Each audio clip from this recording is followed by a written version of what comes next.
আসলে রাধার কখনো জন্ম হয় না, কৃষ্ণেরও জন্ম হয় না। যেই রাধা সেই কৃষ্ণ। দেখেন শাস্ত্রে কি সুন্দর বলেছে, রাধা কৃষ্ণ জয়িছে সদা একই স্বরূপ, যেই রাধা সেই কৃষ্ণ। লীলা রস আস্বাদিতে ধরে দুই রূপ, লীলা করার জন্য কৃষ্ণই রাধা হয়ে যান। প্রেমের বিকার অর্থাৎ প্রেমের পরিবর্তিত রূপ হচ্ছে এই রাধা রানী। কৃষ্ণের যেমন জন্ম নাই, এই রাধিকারও জন্ম নাই। আমরা যাদের পিতা মাতা জানি, এরা হচ্ছে কৃষ্ণ এবং রাধারানীর একান্ত ভক্ত। লক্ষ কোটি জন্মে রাধারানীকে এইভাবে পেতে চেয়েছে। কেউ কন্যা হিসেবে পেতে চেয়েছে, কেউ প্রিয়া হিসেবে পেতে চেয়েছে, কেউ বান্ধবী হিসেবে পেতে চেয়েছে। এইভাবে অনুগ্রহ করেছেন মাত্র। যেমন গীতায় বলছে অজবিষণ অব্যক্তা, আমার জন্ম নাই। যেমন কৃষ্ণের জন্ম নাই, রাধারানীরও জন্ম নাই। ভাগবত বলছেন ন পিতা ন মাতা ন তস্য সুতাদয়। ভাগবত বলল আমি আর রাধারানী, আর পিতাও নাই, মাতাও নাই, জন্মও নাই, মৃত্যুও নাই।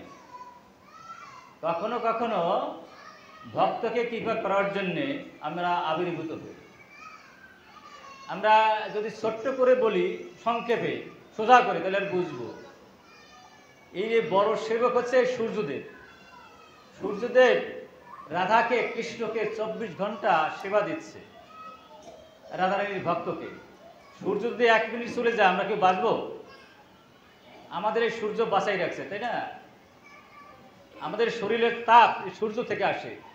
1 মিনিট যদি তাপ না থাকে, আমরা কেউ বাঁচবো? তাহলে রাধারানীর কৃপায়, কৃষ্ণের কৃপায় আমরা বেঁচে আছি। সূর্য, চন্দ্র, 33 কোটি দেবতা রাধা এবং কৃষ্ণের আজ্ঞাবহ দাস। তো একদিন সূর্যদেব ভাবলো 24 ঘন্টা তোমার পূজা দেই, আমার কিছু পাওনা আছে তোমার কাছে, দেবে তো? বলে অবশ্যই দেব। আপনারা হয়তো শুনে থাকবেন, বিষ্ণু পুরাণে আছে, হ্যাঁ, 1000 সন্তানের চেয়ে, ছেলের চেয়ে একটা মেয়ে উত্তম। হরে কৃষ্ণ।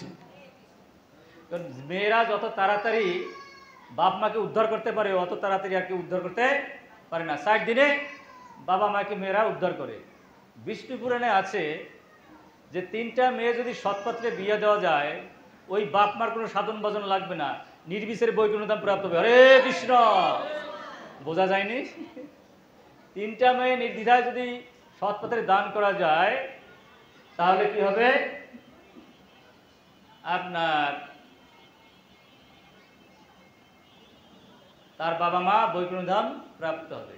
সূর্যদেব বলল আমার একটা প্রার্থনা আছে তোমার চরণে, আমি তোমার যে প্রিয়সী অভিন্ন রূপ, আমি তাকে কন্যা হিসেবে পেতে চাই। তা এখানে বলা আছে ভক্তের আশা পূরণ করার জন্য ওনারা আসেন, তাই না? তখন বললেন তথাস্তু। তুমি যখন বৃষভানু নন্দিনী, বৃষভানু হবা, তখন আমার রাধারানী তোমার কন্যা রূপে আবির্ভূত হবে, তাই না? এবং এর আবির্ভূতের কারণ অনেকগুলি রয়েছে, আমরা কয়টাই বলবো, তবু 2-1টা বলি, তাই না? এখানে রাধারানীও অভিমান করে, হনুমানও ক্রোধ করে। এই ক্রোধ কিন্তু ভগবানের সেবায় লাগে। আমাদের অভিমান, ক্রোধ এগুলো কিন্তু ভগবানের সেবায় লাগে না, বোঝা যায়? কিন্তু শুদ্ধ ভক্তরা যখন অভিমান করেন, ক্রোধ করেন, তখন কিন্তু ভগবানের সেবায় লাগে। সেই জিনিসটা কীরকম? এই যে আপনার হনুমান ক্রোধ করে লঙ্কা পুড়াই দিল, ওকে নিজের জন্য পুড়াইছিল, ভগবানের সেবার জন্য না। এই ক্রোধও ভালো, সেবার জন্য সবাই ভালো। কাম, ক্রোধ, লোভ, মদ, শুধু একটা জিনিস ভালো না, মাৎসর্য ভালো না। এই 5টা ভগবানের সেবায় লাগানো যায়, কাম, ক্রোধ, লোভ, মদ। কিন্তু ঘটনা হচ্ছে এই মন্দার পর্বত অভিমান করেছে। আপনারা হয়তো শুনে থাকবেন, বিয়ে হচ্ছে আপনার শিব আর পার্বতীর। ওই সময় মন্দার পর্বতের নিমন্ত্রণ করে নেয়, বুঝলেন? তো বলছো এই আমি এমন একটা মেয়ে আনবো সাধনা করে, তাই না? ওই যেই মেয়ের স্বামী হবে, সেই সেই স্বামী শিবকে পরাজিত করতে পারবে। কঠোর সাধনা আরম্ভ করে দিল। তখন বলল যে তুমি যদি যজ্ঞের মাধ্যমে আনতে পারো তাহলে তোমার সেই কন্যা পাবে, তাই না? মহাযজ্ঞ শুরু হয়ে গেল, লক্ষ লক্ষ ব্রাহ্মণ ছিল সেখানে যজ্ঞে, তাই না? সেই যজ্ঞে দুইটি কন্যা আবির্ভূত হয়েছে, একটা হলো চন্দ্রাবলী আর আমাদের রাধারানী, তাই না? কংস তো অসুর, শুনছে যে ওই মেয়ে, যে মেয়ে এই যজ্ঞ থেকে আবির্ভূত হবে, ওই মেয়ে যাকে বিয়ে করবে সে শিবের কাছে পরাজিত হবে। কংসের বুদ্ধি কি, কংস শিবের পূজা দিত, তা আমি যদি ওই মেয়েকে বিয়ে করতে পারি তাহলে তার শিবের পূজা দেওয়া লাগবে না। অসুর কাকে বলে বোঝা যায় না? তাই পুতনা হচ্ছে লক্ষ লক্ষ অসুরের শক্তি রাখত পুতনা। তা পুতনারে পাঠাইছে। পুতনা কি করেছে, দুইটি মেয়ে ওই কাকে চন্দ্রাবলী আর রাধারানী এটা নিয়ে উড়াল দিয়েছে, এবং দেখছে যে উড়াল দিছে নিয়ে যাচ্ছে, যজ্ঞপণ্ড হয়ে যাচ্ছে। তখন সব বিষয় এই করো কি তোমরা, এমনভাবে মন্ত্রপুত করো যে সীমাহীন ভার হয়ে ওই কন্যার রাখতে যেরকম মানে বাধ্য হয়। তো এমন ভার হয়েছে মন্ত্রের মাধ্যমে, আর ওই দুই কন্যা নিয়ে উড়াল দিতে পারছে না। তখন কি হচ্ছে, আপনার ওই ভীষ্মক রাজার রাজ্যে চন্দ্রাবতী পড়ে গেছে। এখানে দেখেন রাধারানী আবির্ভাব হলো কিন্তু যজ্ঞ থেকে, তাই না? তার কিন্তু বাবা মা নাই, তার জন্ম নাই, মৃত্যু নাই। ভক্তকে কৃপা করার জন্যে তিনি এই লীলাটা করছেন। কিছু দূর যেতে না যেতেই আর রাখতে পারতেছে না পুতনা, তাই না?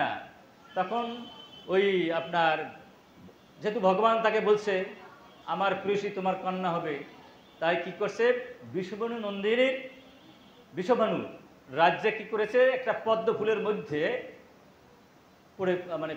পড়ে গেছে, পদ্ম ফুলের উপরে। এবং এখানে ওই বিষভানুর যে রাজা ছিলেন ওনার গুরুদেব বলছে অপরাধ শূন্যে নাম নিলে তোমার যে কোনো বাসনা ভগবান তোমার পূরণ করবে। তার শ্রীদাম, আচ্ছা এটা তো রাধারানীর আর একটা বোন ছিল। রাধারানীর বোনের নাম কি কেউ বলতে পারেন? একজনও না, এদিকে শত শত হাজার হাজার ভক্ত।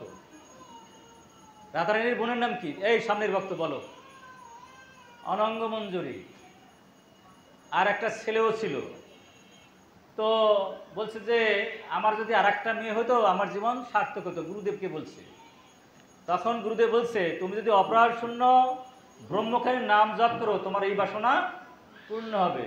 একবার সবাই বলুন জয় শ্রীকৃষ্ণ চৈতন্য প্রভু নিত্যানন্দ শ্রী অদ্বৈত গদাধর শ্রীবাসাদি গৌর ভক্তবৃন্দ। হরে কৃষ্ণ কৃষ্ণ কৃষ্ণ হরে হরে, হরে রাম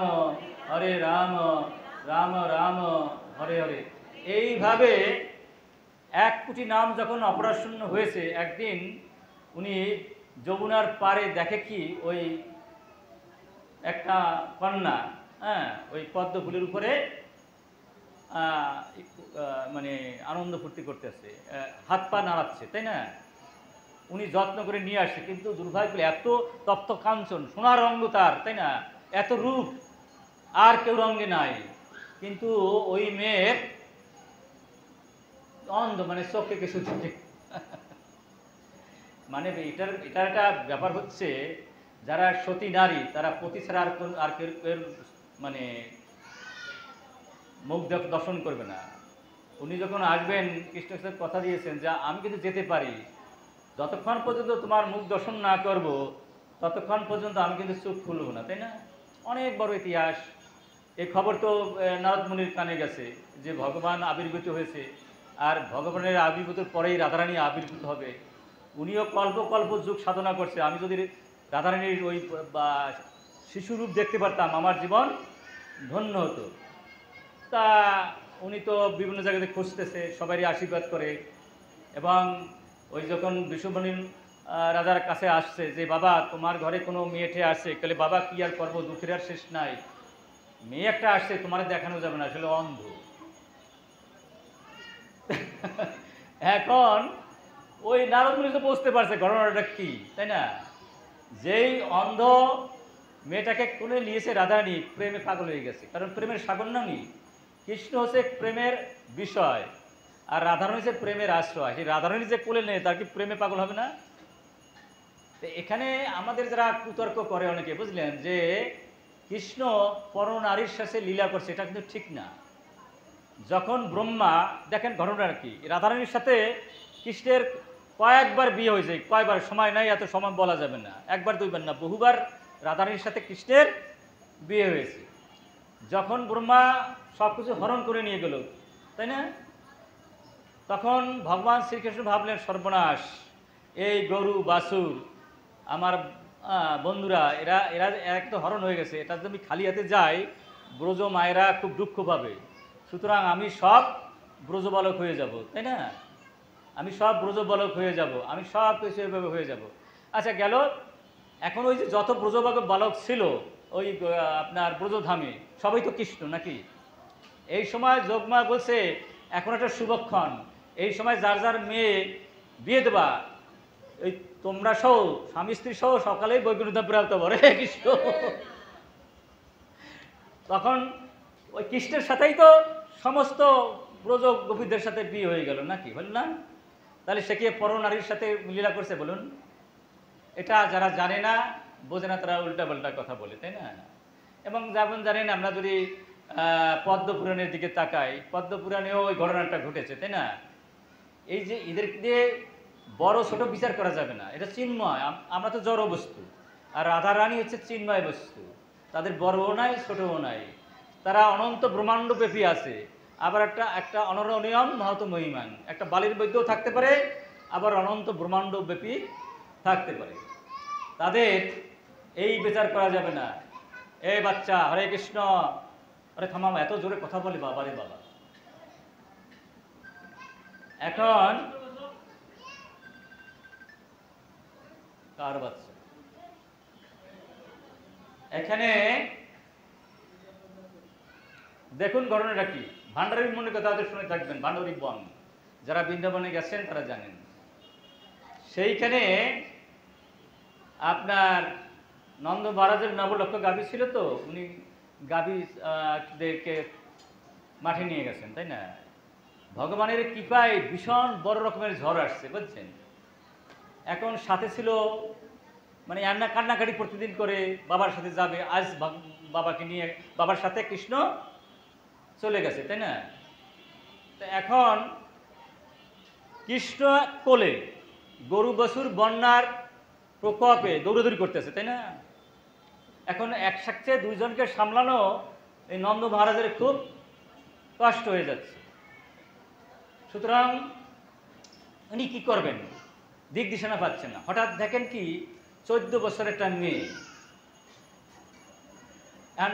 বলছে, মা তুমি কোথাটা আসলা, আমি একা তো আরে সামলাতে পারতেছি না, তুমি আর একটু কোলে নাও।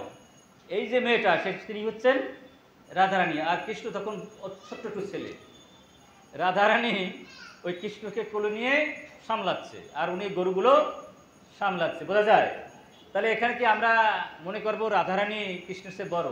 এদের বড়ও নাই ছোটও নাই, এটা চিন্ময় বস্তু, তাদের বড় হইতে সময় লাগে না, ছোট হইতে সময় লাগে না। এখানে বিশাল ইতিহাসগুলো আমরা বলবো না। কি হচ্ছে জানেন, ওই আপনার ব্রহ্মা চলে আসছে, যেগুলো শুভক্ষণ, বিশাল শুভক্ষণ। এই সময় রাধাকৃষ্ণের বিয়ে দিতে গেলে সর্বোত্তম কাজটা হবে, ব্রহ্মা ব্রাহ্মণ হয়ে গেলেন, আর সেই ব্রহ্মা কি করলেন, ব্রাহ্মণ সেজে রাধা রানীর সাথে কৃষ্ণের সাথে বিয়ে দিয়ে দিলেন। তাহলে কৃষ্ণ কি রাধার মানে পরমাণির লীলা করছে বলুন? আর একটা কথা বলি, আয়ন ঘোষ এর এক ঘনিষ্ঠ বন্ধু ছিল, বললেন, সেই গোলক বৃন্দাবনের কাহিনী। তো বলছো, বন্ধু তুমি আমাকে কত ভালোবাসো, যে আমার সে বেশি ভালোবাসি। তা আমার সাথে বেশি ভাললে তোমার রাধারানী আমার দিতে পারো? কেন পারি না, মানে কি, আমি তুমি আমার বন্ধু, এখনই দিয়ে দিচ্ছি। না না না, তোমার স্ত্রী তো আমার মায়ের মতো, তোমাকে পরীক্ষা করেছি, আমি কি তোমার স্ত্রীকে নেওয়ার জন্য বলছি নাকি? শুধু পরীক্ষা করে দেখলাম তুমি আমাকে দাও কিনা। তখন ভগবান বলল, দেখো যারে যা বলাই আমি এই বলাই, কেউ কিছু বলতে পারে না, বোঝা যায়। আর তিন্দ্রিয় প্রীতিবাঞ্ছা যে প্রতিবাঞ্ছা করে, আমার যে ইচ্ছা হয় সেই ফল ধরে। এই জগতের সাথে সুখ দুঃখ ভালো মন্দ পাওয়া না পাওয়া আমি যারে যা দিয়ে করাই সেই তা করে। তুমি যে বলছো সেটা আমি তোমাদের বলাইছি, বোঝা যায় না? আমি আমি দাপরে এসে কি করব? পরকীয়ার রস আস্বাদন করব। তুমি কি আমার সাহায্য করবে না? তুমি বিয়ার অভিনয় করবা, আন্ডারস্ট্যান্ড, রাধারানীর সাথে, আর পরকীয় ভাবে আমি রস আস্বাদন করব। তুমি আমার বন্ধু এই উপকার একটু করবে না? হরে কৃষ্ণ। এই সেই লীলার জন্য আয়ঙ্গর সাজছে। আবার কি হয়েছে? ওইভাবে রাধারানীর সাথে এইভাবে লীলাগুলো হচ্ছে। আচ্ছা, আপনার জটিলা কুটিলার কথা তো আমরা জানি অনেক সময়, তাই না? খালি জ্বালাতো, তাই না? জটিলা কুটিলা বলতো যে রাধারানী অসতী, তাই না? তখন কৃষ্ণের কাছে কেঁদে বললো রাধারানী, আমি অসতী হয়ে গেলাম অনন্ত ব্রহ্মাণ্ডের কাছে, আমাকে প্রমাণ করো আমি সতী কিনা অসতী।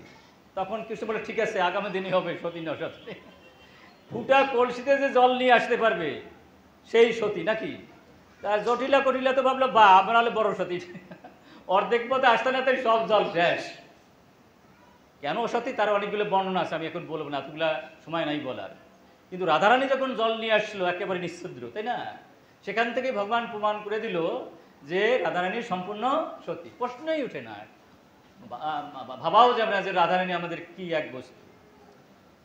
আমরা যদি রাধারানীর কিঞ্চিত কৃপা পাই, গোবিন্দ পাইতে আর বেশি একটা সময় লাগবে না। এবং রাধারানীর মহিমা কদ্দুর আর বলবো, বলার তো শেষ করা যায় না এটা।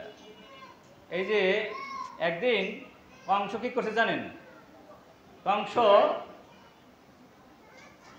মানে বিমর্ষ হয়ে বসে আছে। এই সময় নারদ মুনির সাথে দেখা কংসের। বলে, তোমার হে কংস, তোমার বিমর্ষ বদন কেন? বলে, এই আমি এত চেষ্টা করলাম, যারে পাঠাই সে লাশ হয়ে চলে আসে, অগাসুর বগাসুর, তাই না, পুতনা, সবাই লাশ হয়ে চলে আসে। আমি কি কোনোভাবেই কৃষ্ণকে বধ করতে পারছি না। এখন যদি নারদ বলে, তুমি তো বোকা, কৃষ্ণর যে এত শক্তি আসলে রাধারানীর কাছ থেকে, এই রাধারানীর যদি তুমি বধ করতে পারো তাহলে তুমি কি করতে পারবা? কৃষ্ণকেও বধ করতে পারবা। মানে ওরা একটা খেলা খেলবে, রাধারানীর দিয়ে নারদ মুনি একটা খেলা খেলবে, তাই না? তা বলছে, ঠিক আছে, তাহলে আমি কি করি, রাধারানীর বধ করতে যাব। যেই আপনার ব্রজে প্রবেশ করছে, রাধারানী বলে ওই যে কংস আসে, ললিতাকে বলছে, এই ললিতা, ওকে তুমি এখন ঠিক মতো একটা খেলা খেলাও। বলছে, দেখো আমাদের রাধারানীর সাথে দেখা করে একটা সোজা না, ওই যে একটা কুণ্ড আছে, ওই কুণ্ডে যতক্ষণ পর্যন্ত তুমি স্নান না করবা ততক্ষণ পর্যন্ত রাধারানীর সাথে দেখা করেন। দেখেন রাধারানীর কি শক্তি, ভাবা যায়। অনন্ত ব্রহ্মাণ্ড কৃষ্ণ আকর্ষণ করে, সেই কৃষ্ণ আকর্ষিত হয় রাধারানীর কাছ থেকে, বোঝা যায়। এই জন্য বলছে, হ্যাঁ, এই রাধিকা পূর্ণ শক্তি, কৃষ্ণ পূর্ণ শক্তি মান, দুই বস্তুর ভেদ নাই, শাস্ত্রের প্রমাণ। আচ্ছা দেখেন, মৃগমত তার গন্ধ জৈসে অবিচ্ছেদ, অর্থাৎ কস্তুরীর থেকে আপনার তার গন্ধ কি আলাদা করা যায়? এবার অগ্নি জ্বালা জৈসে কবু নাহি ভেদ, আগুন থেকে আগুনের তাপ বিচ্ছেদ করা যায়। তদ্রূপ রাধারানী থেকে কৃষ্ণকে বিচ্ছেদ করা যাবে না, আর কৃষ্ণকে রাধারানী থেকে বিচ্ছেদ করা যাবে না। যেই রাধা সেই কৃষ্ণ, সেই কৃষ্ণ সেই রাধা। এরা কিন্তু কোনো আমাদের মতো জড় বস্তু না। আমরা যখন জড় বস্তু, রাধারানী কতটুকু সমস্ত অঙ্গই তার চিন্ময়, আমরা চিন্ময় কতটুকু, একটা চুলের মাথার 10 সহস্র ভাগের 1 ভাগ।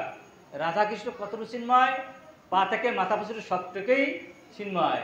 রাধাও চিন্ময়, কৃষ্ণ চিন্ময়, এদের মধ্যে কোনো নাই। এবং রাধারানী এমন শক্তি, দেখেন অনন্ত ব্রহ্মাণ্ডের গুপিরা যে শান্তি না দিতে পারে তার বেশি শান্তি দেয় রাধারানী, বোঝা যায় না?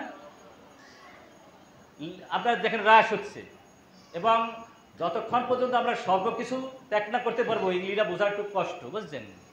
আর আপনারা যারা উপবাস আছেন, রাধারানীর ভাবে আছেন, আপনারা বুঝবেন না কেন? অবশ্যই বুঝবেন। তো আমরা যদি বাড়িতে আসক্ত রাখি, স্বামীতে আসক্ত রাখি, কন্যায় আসক্ত রাখি, তাহলে এই লীলা হজম হওয়া একটু কঠিন নাকি? গোপীরা কিন্তু সব কিছু ত্যাগ করে গেল, স্বামী ত্যাগ, ছেলেকে স্তন দিছিল, বাঁশি বাজার সাথে সাথে দৌড় নাকি, এরকম না? স্বামীর সাথে লীলারস আস্বাদন করছিল, হ্যাঁ, সব ছেড়ে দৌড়। আর যারা যেতে পারছিল না এই জড়ধর ত্যাগ করে চিন্ময় দেহে চলে যাচ্ছিল, তাই না? কিন্তু দেখেন ঘটনাটা কি ঘটে গেল, ওই জায়গায় গেছে, দেখেন রাধারানীর লীলা কি। সমস্ত গোপীরা মিলেও আপনার কৃষ্ণকে শান্তি দিতে পারছে না, কৃষ্ণের মুখে মুখে আনন্দ নাই, বুঝলেন? এখন সব গোপীরাই ভাবতেছে কৃষ্ণ তো অনন্ত রূপ হয়ে যায়। আচ্ছা, এখানে কেউ জানেন যুক্ত যোগী আর জুনজন যোগী কাকে বলে? বলতে পারেন কেউ যুক্ত যোগী আর জুনজন যোগী? যখন মানুষ 9 জন 90 জন হয়ে যায়, কোনো মানুষ, যেমন সৌগিরি মুনি 50 জন হয়ে গেছিলেন, উনি হলো জুনজন যোগী। ওনার একটা মাথা লড়লে সমস্ত মাথা লড়ত। এই যে ভাগবত পাঠিকা, একটা মাথা লড়লে সমস্ত মাথা লড়ত, একটা পা লড়লে সমস্ত পা লড়ত, একটা চক্ষু লড়লে সমস্ত চক্ষু লড়ত। এটা হলো আপনার জুনজন যোগী। আর যুক্ত যোগী সমস্ত অঙ্গ আলাদাভাবে সে নাড়াতে পারত। ভগবান হলে যুক্ত যোগী, বোঝা যায়? উনি যখন রাসে ছিলেন উনি ছিলেন যুক্ত যোগী, অনন্ত হয়ে গেছিলেন। অনন্ত হওয়ার পরেও তিনি অনন্ত রূপে লীলা করছেন। কোনো গোপী বুঝতে পারে না কার সাথে কোন লীলা হচ্ছে। হরে কৃষ্ণ! কোনো গোপী বুঝতে পারে না কার সাথে কোন লীলা হচ্ছে। একই সাথে হাজার লীলা করছে, বোঝা যায়? আর যারা যোগী তারা কিন্তু একটা করলেই একটা করে, বোঝা যায়?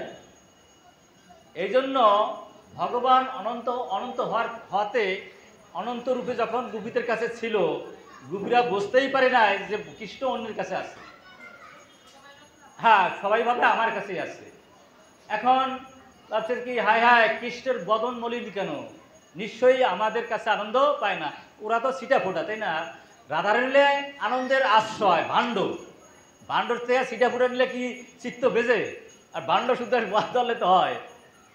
কৃষ্ণ হইলে প্রেমের বিষয়, আর রাধারানী হচ্ছে প্রেমের আশ্রয়।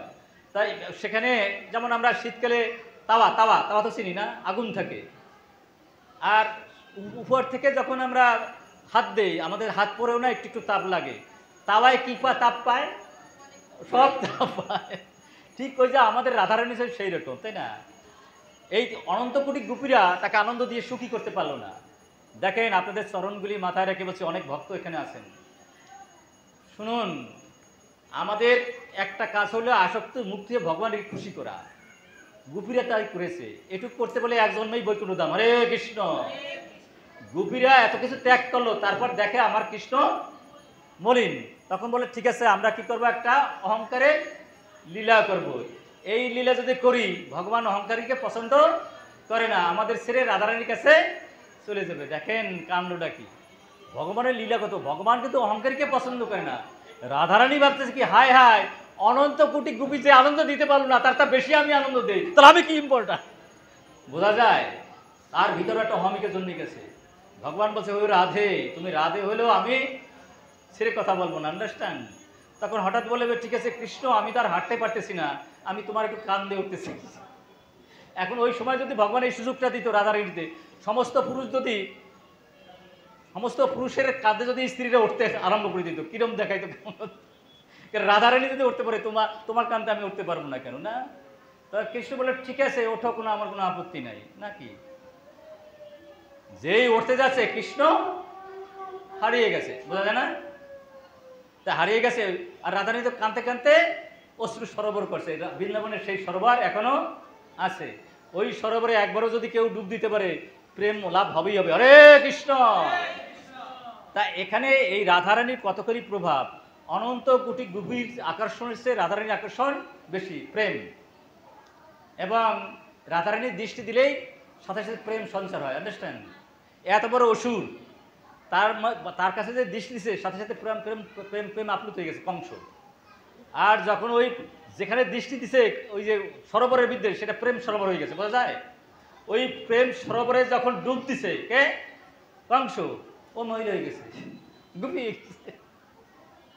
যখন গুপি হয়ে গেছে, বলছে কি, আমার এখন কি সেবা? ললিতারে রাধারানী বললো যে, ওর ডাকি নিয়ে আসো, ওর একটা ভালো সেবা দিয়ে দাও। এই গোবর কাছানোর জন্য, গোবর, আমাদের তো অনেকগুলো গাভী, তো 9 লক্ষ গাভী, এই গাভীর গোবর কষানোর জন্য, পুরানোর জন্য আমাদের ভালো সেবিকা নাই, ওই ওরের এই সেবিকা বানাই দাও। তা বুঝুন রাধা রানীর কতখানি মহিমা, তাই না? তা এখন এইভাবে প্রায় 6 মাস এইভাবে করছে, তাই না? তা বলছে কি দেখো, ওর বলে হায় রে কি কাণ্ড, আমি কি সেবা পেলাম, ওর মানে আর সয় না।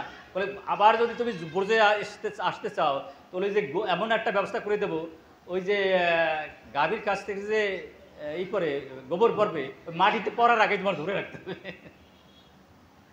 তা রাধারানী মারবে কি, মারামারি মানে সীমাহীন প্রভাবে কংস ই হয়ে গেল, আপনার গোপী হয়ে গেল। আমরা যারা এখানে এই রাধারানীর উপাসে আছি, হ্যাঁ, বা রাধারানীর জন্য আমরা সময় দিচ্ছি, আমাদেরও হ্যাঁ সীমাহীন সীমাহীন লাভ হবে, অকল্পনীয়, তাই না? শুনুন রাধার মহিমাটা বুঝুন। এই যে রুক্মিণী, আচ্ছা এই যে এখানে ভাগবতের মধ্যে আছে, গীতার মধ্যে আছে, 3 রূপে রাধারানী বিলাস করেন, তাই না? একটা হলো লক্ষ্মী রূপে, আর একটা হলো মহিষী রূপে, আর একটা হলো গোপী রূপে। বোঝা যায় তো? 3 রূপে লীলা বিলাস করেন। আপনারা জানেন, এটা সবাই আপনাদের জানা কথা প্রায়, যে কৃষ্ণ যখন দ্বারকায় ছিলেন, হ্যাঁ, ব্রজ ছেড়ে ওই রাত্রে লাভ দিয়ে উঠতেন আর বলতে রাধে রাধে। হ্যাঁ, রাধে রাধে বলতেন। 5-10 মিনিট আগে, 5 মিনিট আগে বলতে হয়। 5 মিনিট পরে। আচ্ছা 5 মিনিট শেষ করে। হ্যাঁ, ঠিক আছে। তো এখানে দেখুন কত বড় মহিমা তার। বিষয়টা হচ্ছে এই, রুক্মিণীর সাথে শিশুপালের বিয়ে ঠিক হয়ে গেল, তাই না? রুক্মিণী বলল যে আমি ওই অসুরের সাথে বিয়ে বেশ না, আমার পতি হচ্ছে শ্রীকৃষ্ণ, তাই না? আমি তার সাথে বিয়ে করবো। ভগবান বলছে ঠিক আছে, আমাকে বিয়ে করে পলাই আসো। বোঝা যায় না? তখন রুক্মিণী বললো আমি 1,00,000 বার জীবন দিতে পারি, কিন্তু পলাই আসতে পারবো না, আমি রাজকন্যা, আমি মান দিতে পারবো না। আন্ডারস্ট্যান্ড? আর গোপীরা কি করছিল? কোনো মানের ভরসা করছিল? সর্বধর্ম পরিত্যাজ্য মামাকাং শরণং বজ্য। যাই হোক, এই জন্য দ্বারকার যে মহিষীদের প্রেম একটু ক্ষুণ্ণ, এবং তার চেয়ে একটু বেশি লক্ষ্মীদের প্রেম, কিন্তু সর্বোত্তম প্রেম হচ্ছে গোপীদের প্রেম। সুতরাং এই রাধারানীর ভজনা যারা করেছেন, আমরা নিশ্চয়ই আমরা গোপী প্রেমের অধিকারী হব। হরে কৃষ্ণ, আমরা ধন্য। বলুন একবার সবাই, সবাই বলুন জয় শ্রীকৃষ্ণ চৈতন্য প্রভু নিত্যানন্দ শ্রী অদ্বৈত গদাধর শ্রীবাসাদি গৌর ভক্তবৃন্দ। হরে কৃষ্ণ কৃষ্ণ কৃষ্ণ হরে হরে, হরে রাম রাম রাম হরে হরে।